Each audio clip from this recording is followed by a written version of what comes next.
freedom fighters in these particular areas to bring, because all of these countries face essentially the same problem, you see, and there ought to be some kind of organization developed that would bring all of these countries together. Is there any thought of bringing these, trying to create that kind of organization among these countries? Well, there is none to speak of. As we say, those dictators will not bring these things together to make it a safe haven. But let me go back to the Ethiopian issue that I started earlier.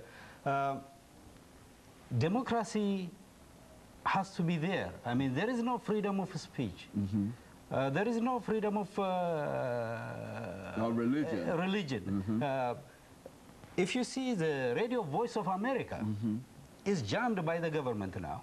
Radio Voice of Germany is jammed, and the opposition cannot move, cannot communicate with their people, and there are so many Ethiopians in prison as we speak now.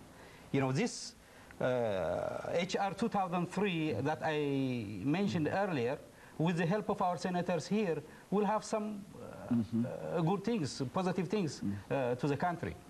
Then when we look at Ethiopia, Ethiopia is very resourceful.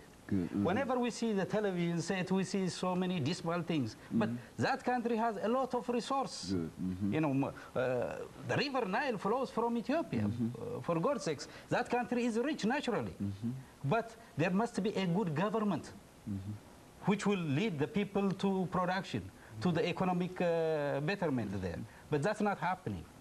They exploit the people and just divide them along ethnic and religious lines, as we say. And that generally happens in almost every country on the Horn of Africa. Would that be a fair assessment in terms of it's not to the self-interest of those individuals I think that you've described as dictators? It's not in their self-interest to create a kind of community of dealing and helping and uplifting the people. Oh, that's true.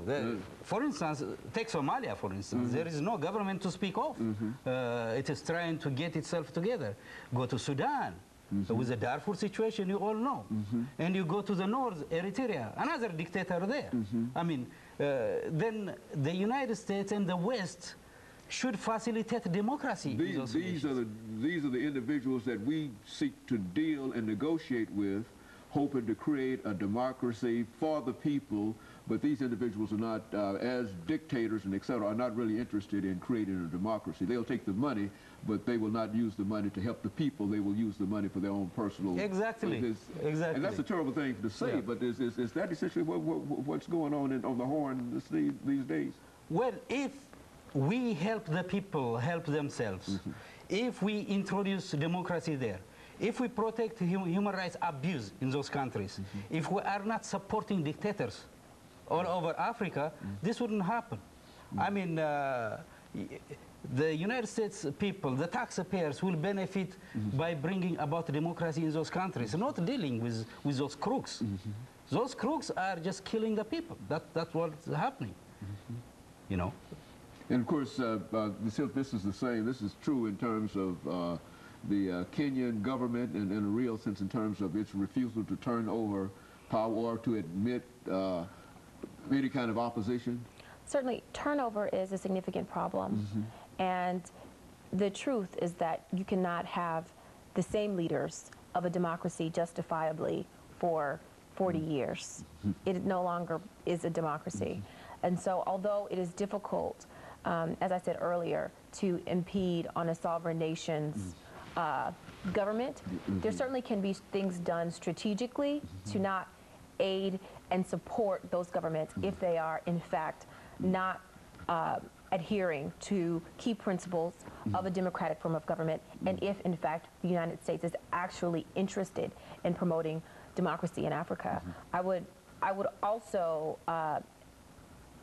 argue that the United States needs to take more of a long-term approach to promoting democracy in Africa, and a long-term approach certainly is not one that that is indicative of simple explanations and quick answers. So a commitment to supporting civil society organizations, to supporting free press, to supporting human rights, you know, in a very strategic and long-term way, are certainly very good. first steps. And of course, you've got about 25 seconds for one final statement. She just said it. If you think of Ethiopia, for instance, right now, the current government is well over 15 years in power. I mean, in what kind of democracy you will have someone just getting comfortable and suppressing the people? We have to help Ethiopians by having this HR 2003 pass and helping the people, not the dictator.